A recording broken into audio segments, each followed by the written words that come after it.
This engine's pretty cool. It functions perfectly. It runs. It's a real engine. In my opinion, this is an awesome little engine for the price because it's literally a miniature version of the real thing. I think a lot of people would enjoy this engine, so I put a link in the description below if you want to buy one, and I get credit for every single one that you buy. So buy as many as you want. And the way these Stirling engines work is you have a hot piston here, a heat exchanger, and a cold piston here. They take the heat that's created from the flame and this hot cylinder and convert it into rotational force. I did a little video where I run this engine non-stop for 3 hours straight. Now that you saw how this engine runs normally, and we know that it can run for at least 3 hours, I want to see not how long it'll run, but how fast it can run. And the way I'm going to do that is by turning up the heat. Now I'm going to heat it up with the MAP gas as hot as I can get it, and let's see how fast we can get this thing to go.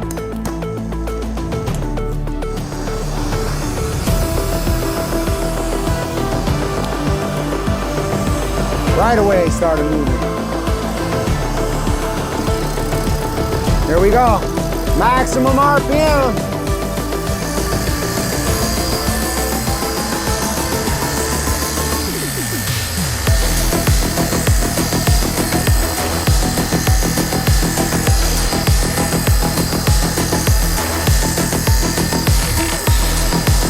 Oh yeah.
Starts sounding pretty impressive. This is kind of unfortunate. I mean, we have some damage, but not really the damage I expected. I mean, the whole engine is pretty hot. This whole thing is hot, even this. But the weird thing is that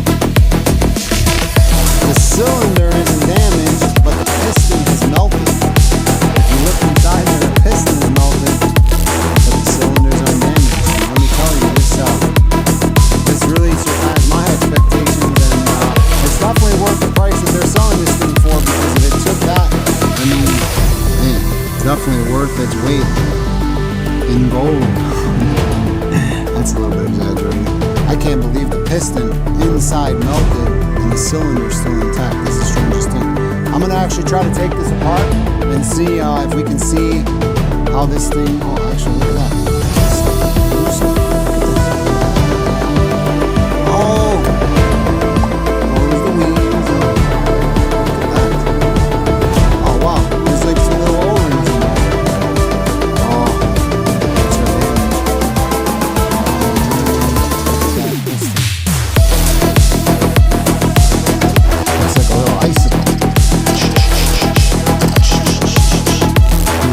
Would have stood running a little bit longer, but definitely melted the actual piston inside of it. Next thing I'm going to do, I'm going to open this up and see if we can somehow just take this apart. Crazy. This is just like a steel piston inside of a piece of glass that fits inside another glass tube, which is a cylinder. Oh, it's crazy. So it's so tight in there. Is beyond me. Alright, so now I'm going to take this little retaining ring off for the connecting rod, and I think this whole piston is going to slide right out of that cylinder. Oh yeah, that comes right off. Wow, this is kind of cool. You can take this whole thing apart with no tools. Oh, there it goes. slide this whole piston right up. Yeah, look at that. Wow, that's pretty cool. It's super simple. Look at that. It's just this piston. That steel piston inside, like the connecting rod, is attached to like this glass piston. So you just, yeah, there you go. Look at that. This all comes apart, no tools. Pretty cool. So I guess all I need is this glass piston right here, and I'll be back in business. So maybe I should try that and try it one more time. Let's see what's inside there. Just like a little glass tube. Wow, it's really such a simple engine. It just has like a, it's just like a hole in the heatsink and a little vent hole here, 2 pistons, 2 connecting rods, and a flywheel and a counterweight. I wonder why this engine never made it. That was pretty uneventful. I didn't even get to do any of my load tests or my second idea because the engine didn't make it through the first idea.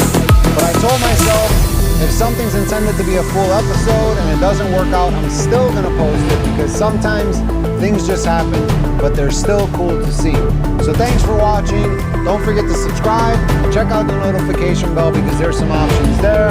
And that's about it. See you soon.